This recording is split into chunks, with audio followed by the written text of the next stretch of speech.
দুর্নীতি যেই করুক না কেন তাকে বিচারের আওতায় আসতে হবে বলে জানিয়েছেন সড়ক পরিবহন ও সেতুমন্ত্রী ওবায়দুল কাদের।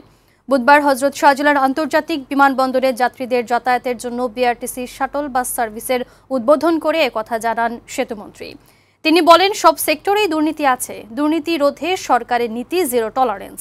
দুর্নীতি দমন কমিশনের কাজে কোনো রকম হস্তক্ষেপ করা হবে না বলেও জানান ওবায়দুল কাদের।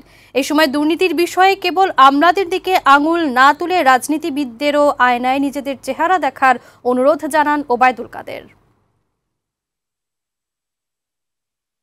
দুর্নীতি সরকারি কর্মকর্তারা করে, পলিটিশিয়ানরা করে না, এটাও তো বলা ঠিক।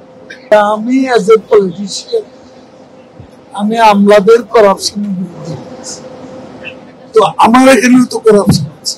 দুর্নীতি যেই করুক, এখানে সরকারের জিরো টলারেন্স।